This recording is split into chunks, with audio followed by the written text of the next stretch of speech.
Today's story is the Bernstein Bears and the Big Spelling Bee.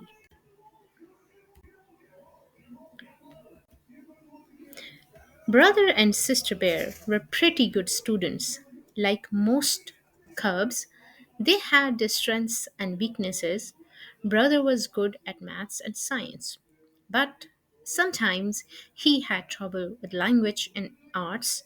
Sister, on the other hand, had trouble with maths and science, but got straight A's in language arts. Sister also read a lot and liked to write stories. Once there were three chipmunks. Their names were Acorn, Peanut, and she also happened to be a very good speller.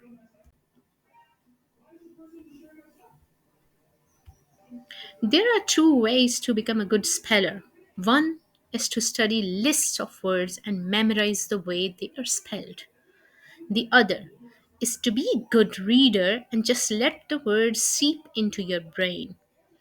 Gwen, a classmate of sisters, won the big school spelling bee last year. She was expected to win again. But something surprising happened. First, there were class spelling bees, which led to the big school spelling bee. Now, everybody stand at your seats, said Teacher Jane. I'll give out the words and you'll try to spell them. If you get a word right, you remain standing and wait for your next turn. If you spell it wrong, you sit down. The words were pretty hard, and soon everyone in the class except Gwen and Sister was sitting down. Sister couldn't believe she was now tied with Gwen. The best speller in the class. Treachery, said teacher. Jane, an act of betrayal. Treachery, said Gwen. Trechery. Treachery.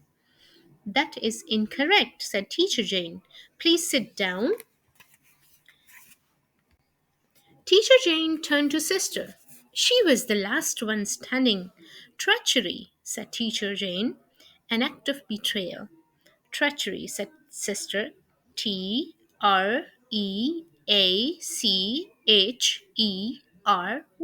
Treachery. That is correct, said Teacher Jane. You have won the warm up round of the annual Bear County School Spelling Bee. Sister found herself being congratulated from all sides. I didn't know you were such a good speller, said Teacher Jane. Neither did I, said Sister. You know what this means, said Teacher Jane. It means you will represent our class in the school spelling bee next Tuesday in the auditorium. And after that, next Tuesday, said Sister, but I have an important soccer practice next Tuesday. I'm just junior varsity, but we have to get the varsity ready for a big game. Teacher Jane just smiled. I wouldn't worry about that. She said there will be a lot more soccer practices, but there's just one school spelling bee. It is fun to win, thought Sister, but I sure hate missing that practice. Sister was heading for the playground. She had a date to jump rope with Lizzie and Jill. They met at the playground gate. Congratulations, said Lizzie. For what? Asked Sister. For winning your class spelling bee, of course. How did you hear about it so soon? Asked Sister. Good news travels fast, said Lizzie. I'm not sure it's a good news, said Sister. The school spelling bee is on Tuesday, so I'm going to miss an important soccer practice. There'll be a lot more soccer practices, said Jill. But there's only one. I know, said Sister. There's only one school spelling bee. By the time sister got home, the whole family knew she had won the spelling bee. Papa was especially excited about it. Congratulations, sister, said Papa. Way to go! It takes me back to when I was the best speller in the school. I used to knock over those spelling bees like 10 pins. I guess you realize that if you win the spelling bee, you'll go to the big all school spelling bee in the big bear city. But sister hadn't realized it. Now, here's what we are going to do, said Papa. Mama sidled over to Papa and in a low voice said, Dear, could I speak to you for a moment? She took him by the arm and led him into the dining room. Now, Papa, said Mamma, I know you are proud of sister. I am too. But you must not get carried away and put too much pressure on her. Me? Carried away? Ridiculous, protested Papa. Besides, sister can handle pressure. She's tough as a nut. She takes after me. Then Papa went back into the living room. Oh dear, said Mamma. Now, sister, said Papa, here is what we are going to do. First, I am going to put up to the attic and get my old vocabulary list from school. Then, we are gonna drill, drill, drill until you are letter perfect in every word. Papa headed to the attic. The list took some finding, but Papa found them.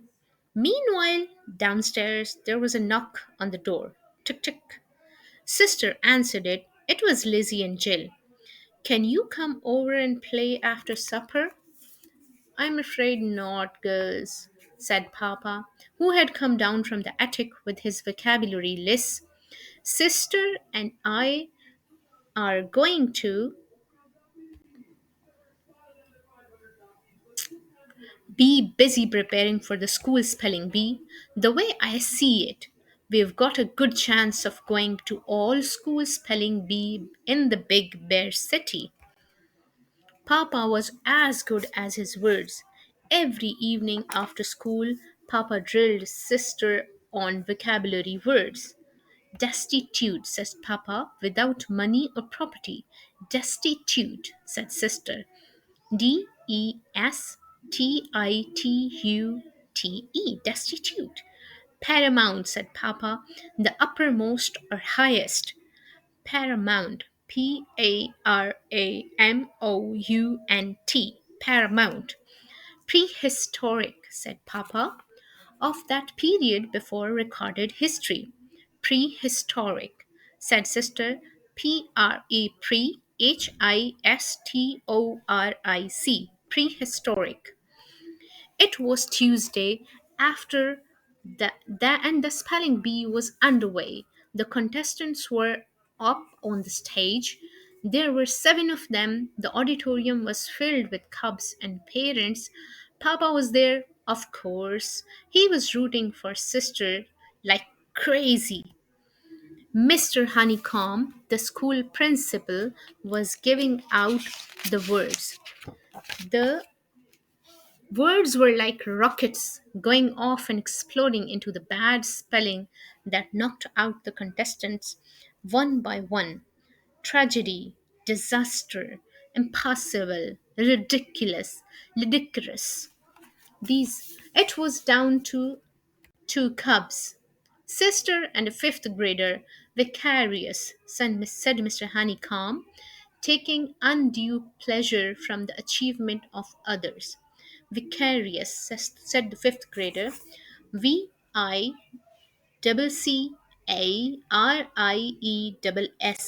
Vicarious. That is incorrect, said Mr. Honeycomb. He turned to sister, who was the last cub standing. Vicarious, thought Papa, out in the audience, taking undue pleasure from the achievement of others. Good grief, that's exactly what I am doing. Look at the Papa. How he's enjoying? Vicarious, said Mr. Honeycomb, taking undue pleasure from the achievement of others. Vicarious, said sister. Vicarious. Vicarious. Correct, said Mr. Honeycomb, which means that Sister Bear will be going to all school spelling bee in Big Bear City. Sister got a standing ovation except for Papa, who remained seated. How about a little snack at the Burger Bear? Said Mama as they left the school. Fine, said Papa. Sure thing, said Brother. Sister didn't say anything. She was lost in thoughts. Papa, she said, I don't know how to say this, and I don't want to disappoint you, but I don't want to go to the old school spelling bee in Bear City. I just want to go to school, play soccer, and do things with my friends. Disappoint me? Said Papa. You could never disappoint me. In fact, I am very proud of you for having the courage to stand up for yourself. Tell you what? Why don't you just take off and play with your friends? Oh, may I? I love you, Papa. And she was gone. How about me? Asked Brother. Cousin Fred's got a game going over at the ball field. Take off, said Papa. Papa turned to Mama. Do you still want to go for a snack? He asked. I don't think so, said Mama. Let's just go home and have a cup of tea. And that's what they did. The end.